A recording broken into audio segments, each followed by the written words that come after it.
حضور کی خوشخبری یہ ہے ثم تکون خلافۃ علی منہاج النبوہ، پھر ایک دور آئے گا خلافت علی منہاج النبوہ کا. یہ محمد الرسول اللہ کی نوید ہے. وہو صادق المصدوق، وہ سچے ہیں، ان کی صداقت پر خود اللہ گواہ ہے. لہذا وہ دور آ کر رہے گا، اس میں کسی بھی بندے مومن کے لیے کسی شک و شبے کی کوئی گنجائش نہیں. اگلی حدیث اگلی سنیے. اب جب یہ دور آئے گا تو عالمی ہوگا، جیو ورلڈ آرڈر نہیں ہوگا، جسٹ ورلڈ آرڈر ہوگا. یہ نیو ورلڈ آرڈر NWO، حقیقت میں جیو ورلڈ آرڈر ہے JWO، لیکن اسی کو بدلنا ہے جسٹ ورلڈ آرڈر آف اسلام، اور وہ گلوبل ہوگا. دو حدیثوں کا تذکرہ کر دوں. حضرت ثوبان حضور کے ایک آزاد شدہ غلام تھے. وہ روایت کرتے ہیں، مسلم شریف کی روایت ہے، یہ صحیحین میں فرماتے ہیں کہ حضور نے ارشاد فرمایا ان اللہ زوالی الارض فرأیت مشارقها ومغاربها وان امتی سیبلغ ملکها ما زوی لی منها. رواہ مسلم رحمہ اللہ. حضور فرماتے ہیں اللہ تعالیٰ نے میرے لیے پوری زمین کو لپیٹ دیا، یہاں تک کہ میں نے اس کے سارے مشرق دیکھ لیے، سارے مغرب دیکھ لیے. اور سن لو مجھ سے، ٹیک اٹ فرام می، میری امت کی حکومت ان تمام علاقوں پر قائم ہو کر رہے گی جو مجھے زمین کو لپیٹ کر اور سکیڑ کر دکھا دیے گئے. گلوبل ہوگی کہ نہیں؟ دوسری حدیث سنیے، یہ پھر مسند احمد ابن حنبل کی ہے. حضرت مقداد ابن الاسود رضی اللہ تعالی عنہ فرماتے ہیں حضور نے فرمایا لا يبقى على ظهر الارض بيت وبر ولا مدر الا ادخله الله كلمة الاسلام بعز عزيز وذل ذليل اما يعزهم الله فيجعلهم من اهلها او يذلهم فيدونون لها. یہ ہے حدیث مسند احمد ابن حنبل کی. اور حضرت مقداد فرماتے پھر میں نے کہا اچھا تب تو ہو جائے گی وہی بات وَيَكُونَ الدِّينُ كُلُّهُ لِلَّهِ، دین کل کا کل اللہ کے لیے ہو جائے گا. حدیث کا ترجمہ یہ ہے کہ حضور نے فرمایا روئے زمین پر نہ کوئی اینٹ گارے کا بنا ہوا گھر رہے گا، نہ کوئی اونٹ کے بالوں کے بنے ہوئے کمبلوں کا خیمہ رہے گا جس میں اللہ تعالیٰ کلمہ اسلام کو داخل نہ کر دے. لیکن یہ داخلہ دو طریقے سے ہوگا، بعز عزیز و ذل ذلیل، یا صاحب عزت کے اعزاز کے ساتھ یا کسی مغلوب کی مغلوبیت کے ساتھ. یعنی یا تو اللہ تعالیٰ ان کا اعزاز فرمائے گا اور وہ کلمہ اسلام کے خود قائل ہو جائیں گے. جب گھر والا خیمے والا اسلام لے آئے گا تو اسلام اس کے گھر میں داخل ہوگا، اس کو بھی عزت نصیب ہوگی. وَلِلَّهِ الْعِزَّةُ وَلِرَسُولِهِ وَلِلْمُؤْمِنِينَ، عزت تو حق ہے اللہ کا، اس کے رسول کا اور اہل ایمان کا. اور اگر وہ اسلام قبول نہیں کرے گا تو یوت الجزیۃ عن ید وہم صاغرون، چھوٹے ہو کر رہنا پڑے گا، جزیہ دینا ہوگا، اسلام کی بالادستی قبول کرنی ہوگی. بتائیے اس کے بعد بھی کوئی شک ہے؟ یہ ہے آسمانی نقشہ.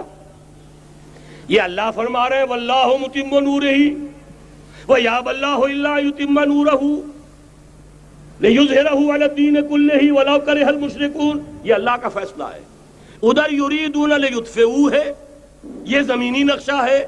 اب شکل کیا ہے؟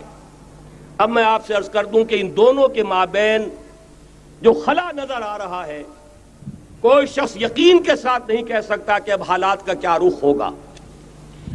اس لیے کہ ظاہر بات ہے قرآن مجید میں مستقبل کے بارے میں خود حضور سے کہلوایا گیا وَإِنْ أَدْرِي أَقَرِيبٌ أَمْ بَعِيدٌ مَا تُوعَدُونَ. لوگوں مجھے معلوم نہیں ہے کہ جس بات کی تمہیں خبر دی جا رہی ہے وہ قریب آ چکا ہے یا دور ہے. وَإِنْ أَدْرِي لَعَلَّهُ فِتْنَةٌ لَكُمْ وَمَتَاعٌ إِلَىٰ حِينٍ. اور میں نہیں جانتا، ہو سکتا ہے اللہ کچھ اور مہلت دے دے تمہیں اور کچھ اور آزمائش جو ہے اس کے لیے تمہارے لیے کوئی اور مہلت عطا فرما دے، ہو سکتا ہے. تو میں بھی کسی دعوے سے نہیں کہہ رہا، لیکن دو امکانات ہیں. امکان نمبر ایک کیا ہے؟ ابھی عالم اسلام کا ایک سالڈ بلاک ہے جو یہودی ورلڈ آرڈر کی نگاہوں میں کھٹک رہا ہے. میں کھٹکتا ہوں دل یزداں میں کانٹے کی طرح. اگرچہ ان کی اسٹریٹجی کیا ہے؟ ایک ایک کر کے ان کے حصے بکھرے کر کے تیا پانچا کرو. ابھی وہ بلاک کون سا ہے؟ ایران ہے، افغانستان ہے، پاکستان ہے اور روسی ترکستان سے آزاد ہونے والی جو ریاستیں ہیں. یہ ایک سالڈ بلاک. یہ عجمی مسلمان عربی نہیں، عربی گئے، یہ نوٹ کر لیجئے، اس لیے کہ عربوں کو اللہ نے فضیلت دی تھی، محمد ان میں سے تھے صلی اللہ علیہ وسلم، یہ رتبہ بلند ملا جن کو مل گیا، لیکن ساتھ ہی اللہ نے دھمکی بھی دے دی تھی سورہ محمد میں، ان تتولوا یستبدل قوما غیرکم، اگر تم پیٹھ دکھا دو گے اس مشن کو جو ہم نے تمہارے حوالے کیا ہے، تمہیں ہٹائیں گے، کسی اور کو لے آئیں گے۔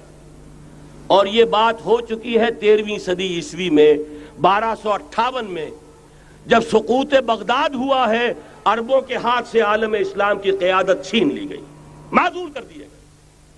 اس کے بعد قیادت کن کے ہاتھوں میں آئی؟ ترکوں کے ہاتھ میں، ترکان تیموری ہندوستان میں، ترکان صفوی ایران میں، ترکان سلجوقی مڈل ایسٹ میں، اور ترکان عثمانی کا تو کہنا ہی کیا ہے، وہ ایشیا مائنر سے چل کر آپ کو معلوم ہے کہ مشرقی یورپ کا کتنا بڑا علاقہ، دی گریٹ آٹومان امپائر اس صدی کے آغاز تک قائم تھی۔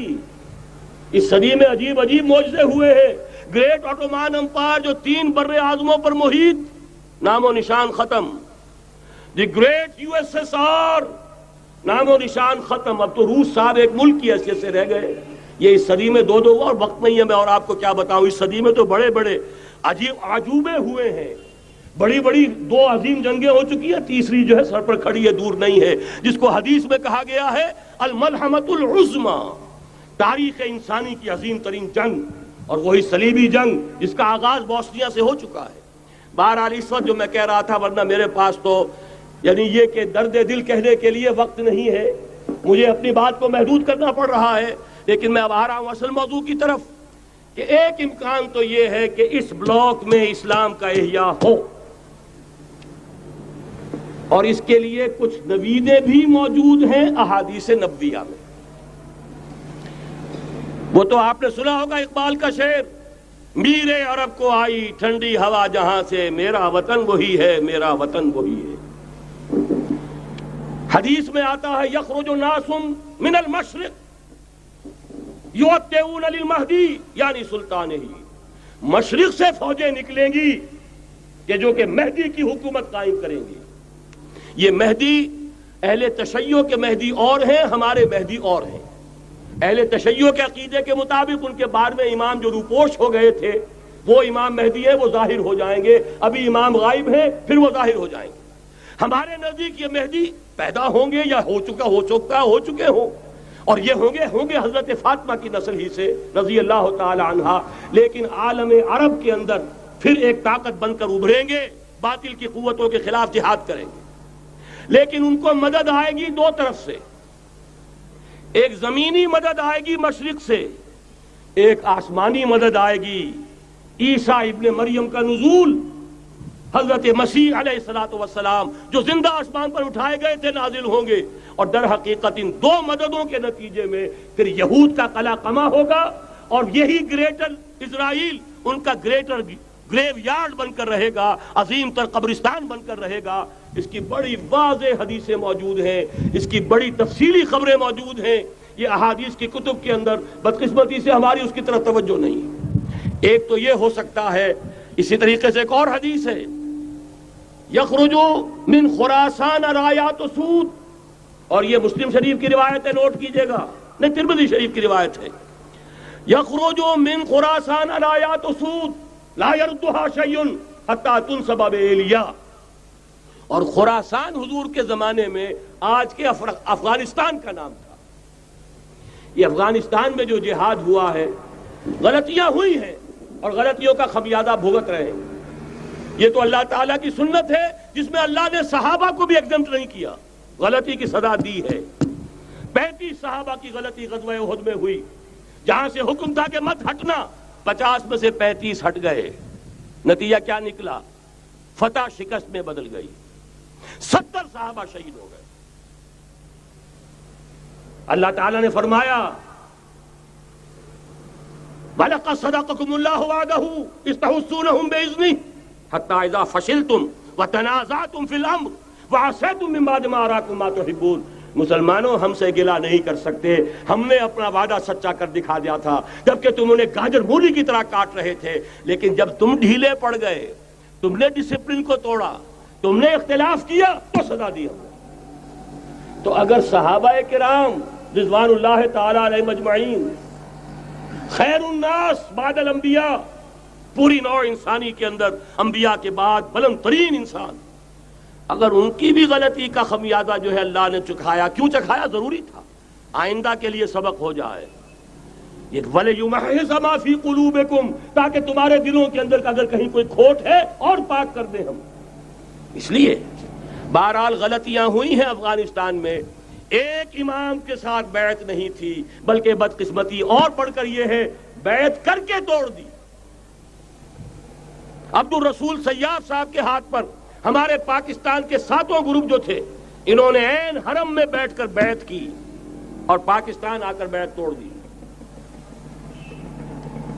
سزا اس کی مل رہی ہے، آپس کی خانہ جنگی یوں ہی نہیں ہو رہی، کوئی سبب ہے، لہذا یہ سزا تو ملے گی، لیکن جتنا خون یہاں پر خلوص کے ساتھ دیا گیا ہے اس کی مقدار بھی کم نہیں ہے۔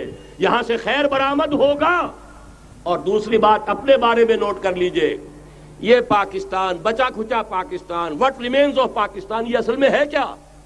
مولانا بہت خوبصورت انداز میں فرما رہے تھے، یہ 313 نہیں تھے، اسلام تھا۔ اسی طرح نوٹ کیجئے، پاکستان نہیں ہے، 4 صدیوں کی تجدیدی مساعی کا حاصل ہے۔ آپ نے کبھی نوٹ کیا ختم نبوت کے بعد اب سب سے اونچا منصب کس کا ہے؟ مجددین۔ سنن ابی داؤد کی روایت، ان اللہ یبعث فی هذه الامہ علی راس کل 100 عام من یجدد لها دینها۔ اور نوٹ کیجئے، کوئی بات ہے 1000 برس تک سارے مجدد عالم عرب میں پیدا ہوئے، جیسے ہی دوسرا 1000 سال شروع ہوا، الف ثانی کا مجدد اعظم شیخ احمد سرہندی کہاں تھا؟ صنم خانہ ہند میں حاضر ہوا۔ میں شیخ مجدد کی لحد پر، وہ خاک کے ہے زیر فلک مطلع انوار، گردن نہ جھکی جس کی جہانگیر کے آگے، جس کے نفس گرم سے ہے گرمی اعراض۔ وہ پھر 12ویں صدی کا مجدد اعظم امام الہند شاہ ولی اللہ دہلوی، 13ویں صدی کا مجدد اعظم سید احمد بریلوی، اس کے خون کا امین اور اس کے ساتھ کے شہداء کے خون کا امین، ان کے جسموں کا امین، آپ کا خطہ ہزارہ، آپ کا خطہ سوات، اس میں ان کی جانیں ہیں جو دی گئی ہیں۔ اور وہ نہایت میں آپ سے عرض کر دوں، دور صحابہ کے بعد اتنا خالص اسلامی جہاد پوری مسلمان تاریخ میں نہیں ملے گا جتنا وہ تحریک شہیدین کا تھا۔ 14ویں صدی ہجری میں شیخ الہند جیسا مجاہد اعظم کہ انگریز نے گرفتار کر کے قید بھی کیا ہے، تو کہاں ہندوستان میں نہیں، کہاں جزیرہ سائرس، کیا نام تھا؟ مالٹا، جزیرہ مالٹا بحر روم میں۔ اقبال کے نفس سے ہے لالے کی آگ تیز، ایسے غزل سرا کو چمن سے نکال دو۔ کہیں ہندوستان کی کسی جیل میں ہوا تو شاید اس کے نفس کی گرمی ہی سے کوئی حرارت پیدا ہو جائے۔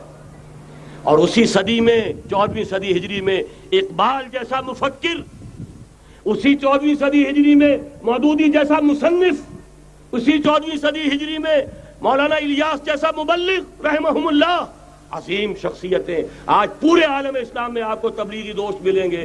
یہ کہاں سے شروع ہوئی تحریک؟ دہلی کی ایک چھوٹی سی مسجد سے، وہ مسجد بنگلے والی اب تو بڑی عالیشان ہو گئی ہے، جب وہاں شروع ہوا تھا کام بڑی چھوٹی سی مسجد۔ یہ سارے کام یہاں کیوں ہوئے؟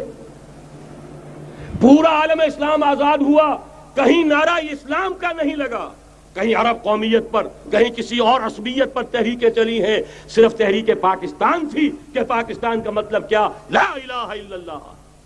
کوئی سبب ہے کہ یہاں قرارداد مقاصد پاس ہوئی، حاکمیت اللہ کی ہے، کہ اکبر نام لیتا ہے خدا کا اس زمانے میں۔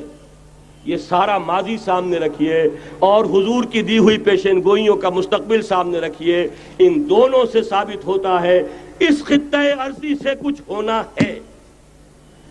اگرچہ بھٹکے ہوئے ہیں، لیکن کبھی بھولی ہوئی منزل بھی یاد آتی ہے راہی کو، اور بھٹکے ہوئے آہو کو پھر سوئے حرم لے چل۔ اس کی ضرورت ہے مسلمان کو پھر اس کا مقصد یاد دلایا جائے۔ پاکستان اس لیے نہیں بنایا گیا تھا کہ ہمارے ہاں ٹاٹے اور برلے نہیں تھے تو ہمارے پاس اس کے بھی باپ وجود میں آ جائیں، اس لیے تو نہیں بنایا گیا تھا۔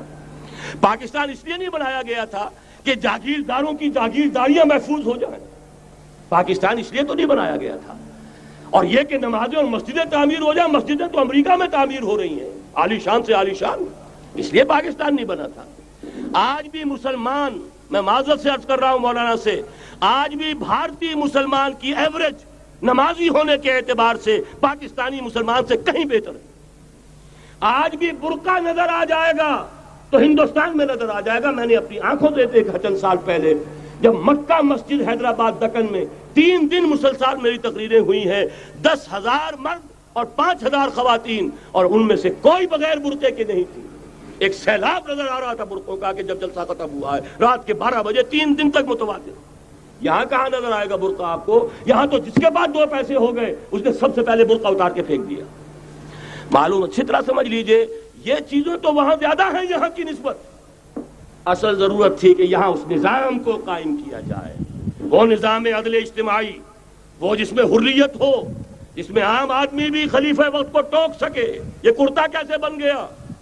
ایک خاتون بھی کھڑی ہو کر دامن پکڑ لے، عمر تمہیں کیا حق ہے کہ ہمارے مہر کے اوپر پابندی لگا رہے ہو، جبکہ اللہ نے نہیں لگائی۔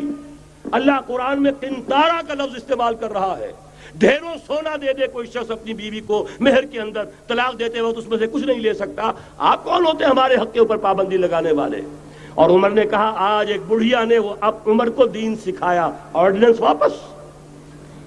حضرت سعد بن ابی وقاص رضی اللہ تعالی عنہ جو فاتح ایران تھے، وہ گورنر ایسے ہی نہیں بن گئے تھے ریوڑیاں بٹی ہو اور گورنر ہی مل گئی ہو، وہ تو خود فاتح تھے ایران کے، اس لیے گورنر تھے۔ صرف ایک پرچہ پہنچا ہے بارگاہ خلافت میں، حضرت عمر فاروق کے پاس انفارمیشن آئی، سعد نے اپنے گھر کے باہر ڈیوڑی بنا لی ہے اور ایک دربان کھڑا کر دیا ہے، حضرت بلال کو بھیجا ہے رقعہ دے کر، اور یہ حکم تھا کہ بلال پہلے تو جاتے ہی ڈیوڑی میں آگ لگا دینا، پھر یہ رقعہ دینا میرا۔ اور رقعے میں لکھا ہوا تھا، اے سعد، لوگوں کو ان کی ماں نے آزاد جانا تھا، تم نے انہیں اپنا غلام کب سے بنا لیا ہے؟ یہ دربان کھڑے کر دیا اپنے آگے۔ وہ حریت، وہ مساوات کہ جا رہا ہو خلیفہ وقت اور چارج لینے جا رہا ہے بیت المقدس کا، کوئی ذاتی علاج کے لیے نہیں جا رہا، سیر و سیاحت کے لیے نہیں جا رہا، چارج لینے کے لیے بالکل سرکاری وزٹ ہے، آفیشل وزٹ ہے، اسٹیٹ وزٹ ہے۔ اور حال کیا ہے؟ 700 میل کا فاصلہ طے کرنا اور ایک اونٹنی، کوئی انٹوریج نہیں، کوئی خدم و حشم نہیں، کوئی جمبو جٹ بھرے ہوئے نہیں، کچھ نہیں، ایک اونٹنی ایک خادم۔ اس ایک اونٹنی پر چونکہ راستے کا راشن بھی ہے لہذا 2 آدمی نہیں بیٹھ سکتے، ایک بیٹھ سکتا ہے۔ ایک منزل خلیفہ وقت بیٹھا ہوا ہے اوپر اور خادم نکیل پکڑ کر چل رہا ہے، اگلی منزل خادم اوپر بیٹھا ہے اور خلیفہ وقت عمر بن الخطاب رضی اللہ تعالی عنہ اور وہ آگے آگے نکیل پکڑ کر چل رہے ہیں۔ یہ نظام چاہیے آج نوع انسانی کو۔ اس کے انتظار میں، اس کی تلاش میں نوع انسانی نے کتنے تجربے کر لیے، کیسی چھلانگیں لگائیں، ملوکیت ختم کی، آسمان سے گرا کھجور میں اٹکا، جمہوریت آئی نام نہاد، لیکن وہ سرمایہ دارانہ نظام بن کر آگے سے بڑھ کر لعنت بن گئی۔ پہلے جاگیردار مسلط تھا، اب سرمایہ دار اور کارخانے دار مسلط ہو گیا۔ اس سے نکلنے کے لیے زور لگایا، کمیونزم کی طرف گئے، چھلانگ لگائی، اب ایک پارٹی ڈکٹیٹر بن کر بیٹھ گئی۔ انسان رست از یک بنتا افتاد در بندے دیگر، ایک چیز سے غلامی سے نجات پاتا ہے، دوسری میں پھنس جاتا ہے۔ اور کیوں؟ کہ وہ نظام عدل اجتماعی جو محمد عربی کو دے کر بھیجا گیا تھا، اس کے کسٹوڈین سوئے ہوئے ہیں، اس کے کسٹوڈینز کو اندازہ ہی نہیں۔ یہ نسخہ تو ہمارے پاس تھا، ہمیں عمل کرنا تھا اور دنیا کے سامنے پیش کرنا تھا۔ پاکستان بنایا اس لیے گیا تھا کہ ہم اس کا ایک نمونہ دنیا کے سامنے پیش کریں گے۔ قائد اعظم نے فرمایا تھا کہ ہم یہ چاہتے ہیں کہ پاکستان کی صورت میں عہد حاضر میں اسلام کے اصول حریت و اخوت و مساوات کا ایک نمونہ قائم کر کے دکھائیں۔ کہاں ہے وہ؟ بھٹک گئے، سو گئے۔ بہرحال اب بھی وقت ہے، جب تک سانس تب تک آس۔ میرے عزیز نے تو ڈرایا ہے اور صحیح ڈرایا ہے۔ اللہ تعالیٰ نے 25 برس انتظار کیا تھا، پہلے عذاب کا کوڑا پھر مارا ہماری پیٹھ پر۔ وَلَنُذِيقَنَّهُم مِّنَ الْعَذَابِ الْأَدْنَىٰ دُونَ الْعَذَابِ الْأَكْبَرِ، بڑے عذاب سے پہلے چھوٹا عذاب کا مزہ چکھائیں گے۔ لَعَلَّهُمْ يَرْجِعُونَ، شاید کہ لوٹ آئیں۔ وہ ہم سے 1000 میل کے فاصلے پر ہوا تھا، اگرچہ 93,000 ہمارا کڑیل جوان، جن میں غالباً 43,000 فوجی، اور یہ کہ تقریباً اتنی تعداد میں جو غیر فوجی تھے، وہ اس ہندو کے غلام بنے، قیدی بنے، جن پر 800 برس تک، کہیں 600 برس تک، کہیں 1000 برس تک حکومت کی تھی۔ اتنی بڑی شکست کا کلنک کا ٹیکا ہماری پیٹھ پر پڑا۔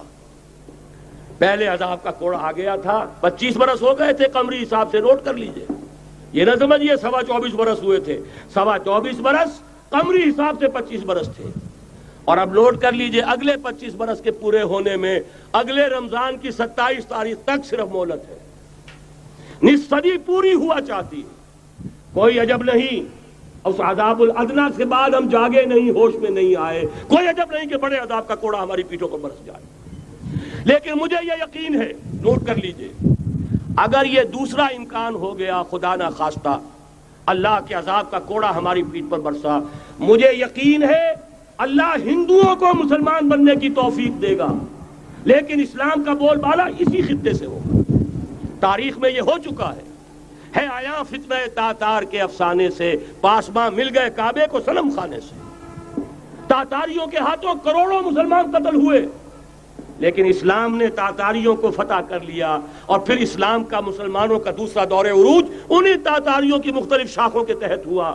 وہ تاتاری ہی تو تھے، وہ سارے ہورس، ٹرکش ہورس، ترکان تیموری، ترکان صفوی، ترکان سلجوقی، ترکان عثمانی، وہی تو سٹاک تو وہی ہے آیا فتنہ تاتار کے افسانے سے، پاسباں مل گئے کعبے کو صنم خانے سے، اس لیے کہ حضور نے فرمایا مشرق سے ہوگا، یہاں سے فوجیں چلیں گی، تو کوئی عجب نہیں۔ بہرحال یہ دو امکانات ہیں، لیکن اس کا فیصلہ تیرے ہاتھوں میں ہے، دل یا بدن، سیدھی بات۔ اگر تو اب بھی ہم ٹھیک ہو جائیں، جاگ جائیں، ہوش میں آ جائیں، قوم یونس کی طرح توبہ کر لیں، تو بغیر عذاب کے کوڑے کے رحمت خداوندی ہم پر سایہ کرے گی۔ اگر ہم نہ جاگے تو وہ عذاب کا کوڑا آئے گا۔ یہ نہیں میں کہہ سکتا ان ادری قریب بعید ما توعدون، یہ میں نہیں کہہ سکتا، یقین کے ساتھ جانتا ہوں کہ آئے گا، لیکن یہ کہ اس کے بعد بھی یہیں سے بول بالا ہوگا۔ اگر ہمارے ذریعے نہیں تو ان کے ذریعے سے، جو ہمیں شکست دے کر پھر اسلام قبول کر لیں گے۔ ستا اٹھ کے کوئی نہیں خوش ہوتا،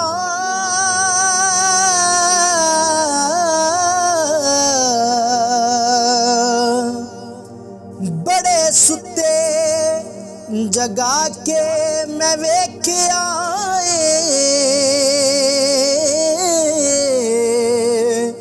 اوے کتے جیا نہیں کوئی وفادار ڈٹھا، تے ٹکر سکا بھی پا کے ویکھ آئے۔